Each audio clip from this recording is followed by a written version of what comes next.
Alright guys, what's up? Live here, BTG, Nissan Sunny, 1.6 liter Nissan Twin Cam. So yan guys, 16 bulb. Super clean engine bay. Kita nyo naman guys, restored and stock. May strut bar, Amaron battery, ganda ng terminal, malinis. So it's dog specs guys, you already know. Tapos rare, rim 14, yung mugs. Yung mga ganyang mugs, napaka-rare nyan guys. And then luxury selection, yung handle. Then you guys, yung loob. So, ganito yung mga seat cover guys, oh. Corduroy, tapos yung mga mating linis. That feeling pag mga ganito, tapos ito yung lock. Tapos yan, seat belt of course, kompleto. And then you got the speaker sa likod. Tapos yun yung sa third light.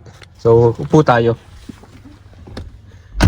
Ang ganda ng tunog. Tsaka yung feel ng handle, oh.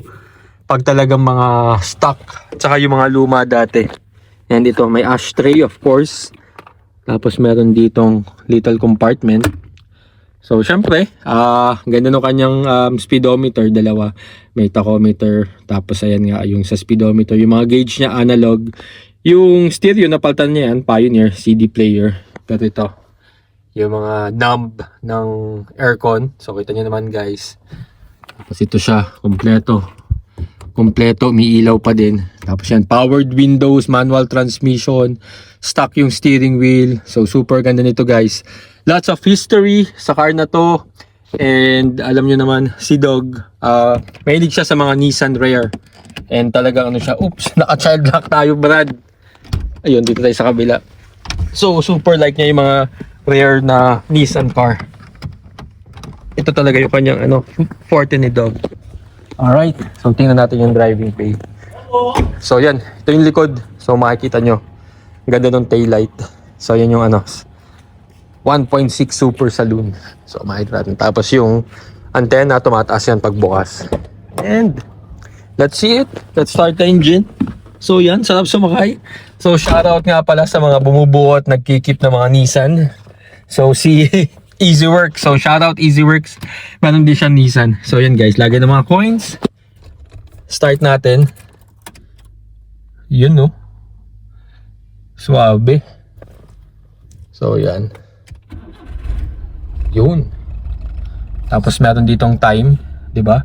108 ang odometer niya. Tapos aircon natin. So yan. Grabe, 1 pa lang. Pero alam mo nang may pagkakaiba yung lamig ng aircon niya. Hindi siya basta fan. Tapos of course, may cup holders. Alam niyo naman. So usually lahat ng mga nakukuha ni Dog na cars, yung mga kinikip niya, laging may mga cup holders. Siyempre, JDM.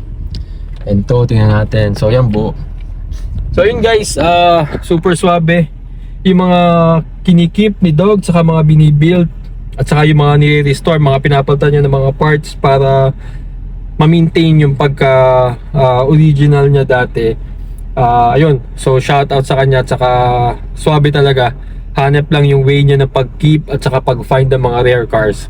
So dati may na-feature tayo yung kanyang Nissan Coupe, yung pula, sa vlog natin.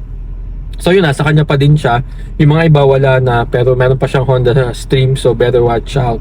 Iano natin siya, i-vlog natin soon. And para makita nyo, di ba, yung mga niya, yung mga specs. So reels na kasi ginawa ko before nun eh. Kaya hindi pa sayang kahapon nandito yung Pulsar. So hindi ko dito bigyan ng quick full review, gabi na din. So yun guys, super luag, super comfy, manual transmission, inaalok niya sa akin to. Mahirap kasi sa akin para yung manual, so ayoko mag-manual dahil gusto ko sana something that madadrive din ng wife ko. So hindi siya sanay sa manual, and yun nga. Sa akin mga ganito kasing rare, prestige to. Dapat ang hirap nitong i-daily. So lalo na yung distance ko, pinapakita ko niya naman, di ba? Kung saan ako daily driven. So talagang yung mga ganito talagang kailangan for keeps natin as much as possible.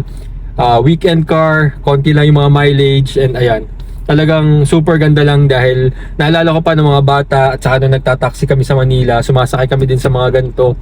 Maraming history. So napaka full of talaga dito, full of memories. And ayun, panaalala ko yung mga kabataan at saka ng mga those days na bata tayo, di ba? May mga tito din ako, tita na nakaganto. Alright, so yun lang guys. That's the Nissan overview, interior exteriors, pinakita ko sa inyo. Really quick lang. So kita nyo naman, ang mahalaga dito, it's clean yung pagka-built niya. Tsaka kita nyo naman, swabe guys. Alright, yung mga ganito pa oh. Manual oh. Tilt, tapos to sa gasolinahan. So yun lang guys. Alright, once again, follow me for more and please like and subscribe on the channel. Bye.